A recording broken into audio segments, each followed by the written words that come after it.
lats are on. Lily is just going to move right here. Okay, just at her hip joint, maybe a little bit at the knees and ankles. Notice this is all staying still.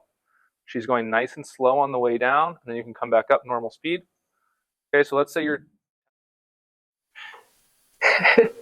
Today we're going to do a RDL with a tempo prescription in order for you to clean up your form and spend more time in the places where you're weak.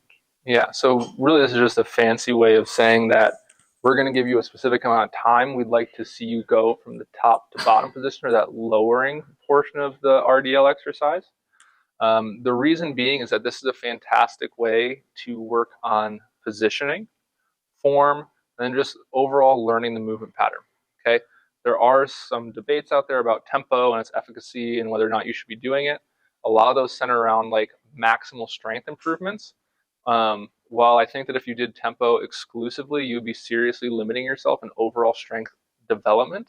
It is still a fantastic tool. It has a lot of great benefits outside of just technique and stuff, but it's actually super important for things like your tendons and your ability to break and decelerate your body in kind of like a abrupt, acute, random situation, like a slip and fall while skiing or on ice or slipping on some mud or something like that. So it is super important, and just know that it is going to be a little bit more limiting because the increased time under tension is going to require you to decrease the load.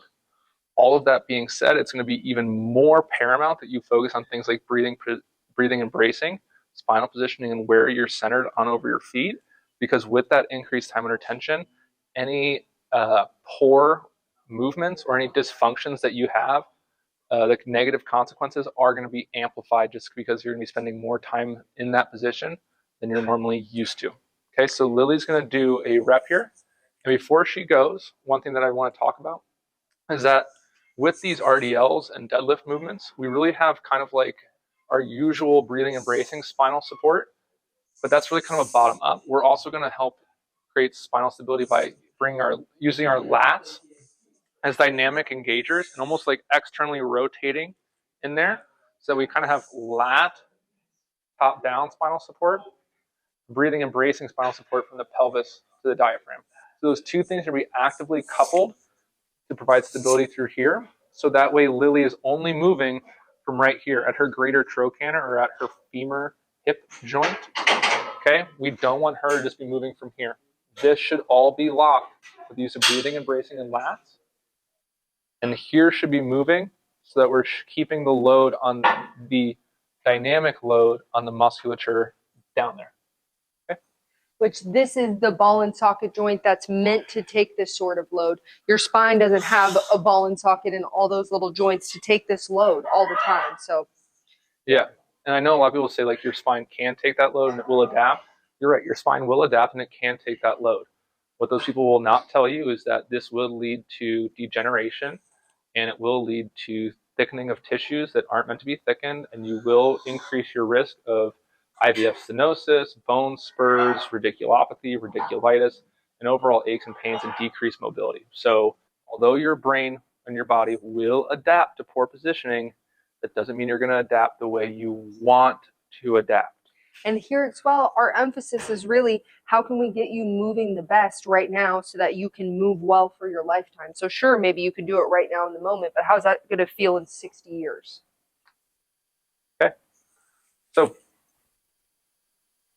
first things first, Lily's going to take a 360-degree breath. As you can see, Lily's spine is nice and straight. Okay, now this is brace, lats are on. Lily is just going to move right here. Okay, just at her hip joint, maybe a little bit at the knees and ankles. Notice this is all staying still. She's going nice and slow on the way down, and then you can come back up normal speed. Okay, so let's say your tempo is a 3-0-1-0. That means 3 seconds on the way down. Okay, Lily's going to go down in 3, 2, 1. Good, back up. Lily, let's give them just one more. Go down in 3, 2, 1. Come back up. Now, one thing that's really important to note there is that throughout that whole process, I was counting, okay? It's a lot to focus on if you're worried about your breathing and bracing, form, foot positioning, maybe what's going on outside, what the cute girl or guy looks like over there. Maybe it's too hot. Maybe you need some water. Like, it's just too much. Okay. Get someone to count for you, or download a metronome app, or figure out some way to be able to recognize that 3, 4, 5, 6 seconds has passed without you having to actively shift your full attention to that.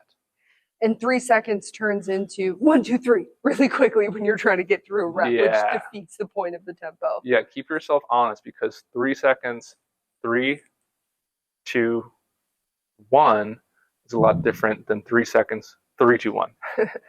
Okay, which will result in a much bigger discrepancy when you look at the change or adaptation over time. So be honest, be true to yourself. Don't cheat the drill, because you're only cheating yourself.